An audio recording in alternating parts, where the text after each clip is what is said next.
नमस्कार, स्वागत है आपका। जी राजस्थान देख रहे हैं आप और मैं हूं आपके साथ हिमाद्री शर्मा।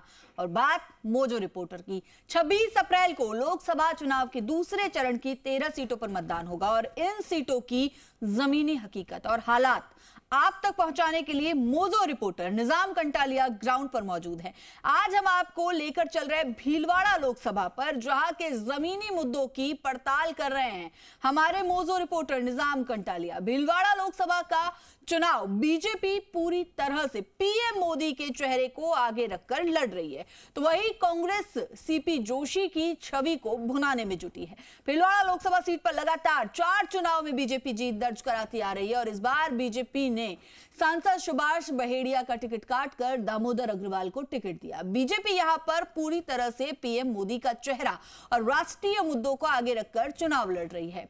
लेकिन जनता के मन में क्या है, जनता के जमीनी मुद्दे क्या है और जनता को अपने सांसद से क्या उम्मीद है, ये सब जाना हमारे मोजो रिपोर्टर निजाम कंटालिया ने। देखिए।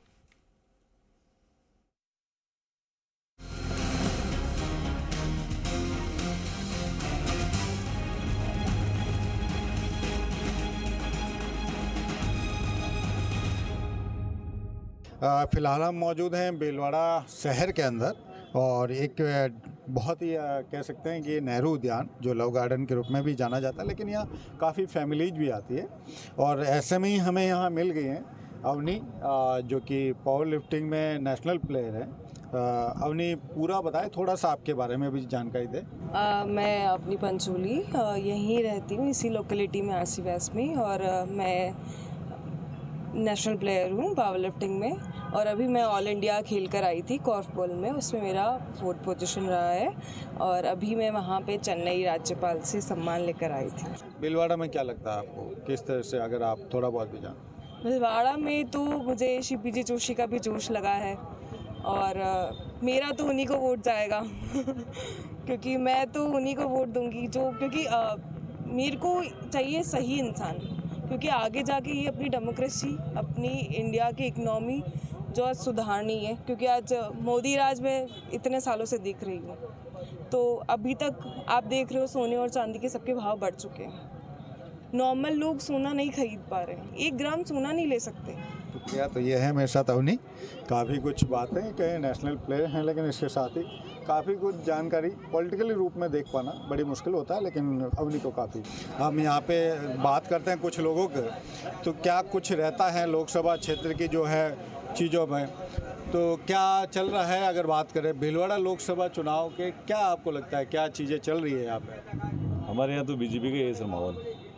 कांग्रेस ने सीपी जोशी को टिकट दिया और सीपी जोशी के बारे में जो जिस तरह से कांग्रेस दावे कर रही है कि उन्होंने यहाँ भीलवाड़ा के लिए पानी लेके आई है, तो आपको क्या लगता है इस बार चुनौती दे पाएंगे वो कांग्रेस, या दे रही है? सर पानी तो जैसे सीपी जोशी आए तो फिर वापस चुनाव लड़ने क्यों नहीं आए? अगर सीपी जोशी जी ने वादा किया था कि पानी का मुद्दा है तो वापस चुनाव लड़ने क्यों नहीं आए, छोड़ के क्यों गए? तो 15 साल बाद तो कोई भी सरकार ला सकती है। बीजेपी ने भी टिकट बदला, उससे भी तो फर्क पड़ रहा हो। कुछ टिकट से कोई फर्क नहीं पड़ता सर। यहाँ और भी बहुत सारे लोग जो हैं, जैसे जैसे लोगों को पता चलता है, तो क्या कुछ लगता है आपको भीलवाड़ा के माहौल में?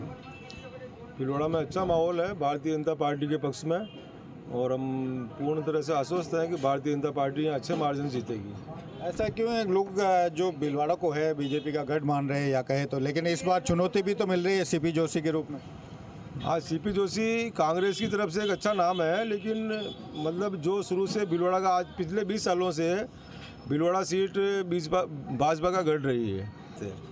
इस बार जैसे सीपी जोशी की बात करें तो उनके बारे में कांग्रेस कह रही है कि वो पानी लेके आए हैं, चूँकि चंबल का पानी यहाँ लेके आए हैं, तो एक बड़ी चुनौती दे रहे हैं। जैसे जो जमीनी लोगों की बात करें, चंबल के पानी की घोषणा सीपी साहब की थी, इसमें तो कोई अतिशयोक्ति नहीं है, लेकिन 5 साल सीपी साहब के कार्यकाल में कुछ भी 1 इंच काम भी आगे नहीं बढ़ पाया।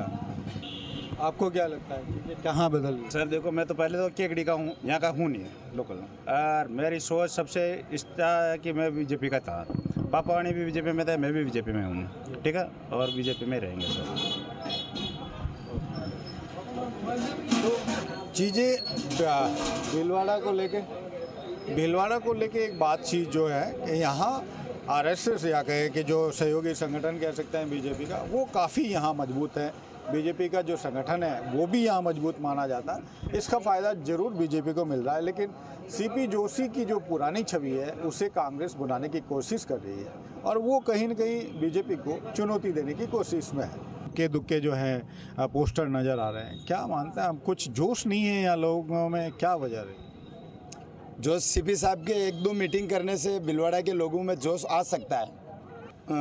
मीटिंग करने से या जनता को उत्साहवर्धक माहौल में लाने से ये सब कुछ सामने आ सकता है।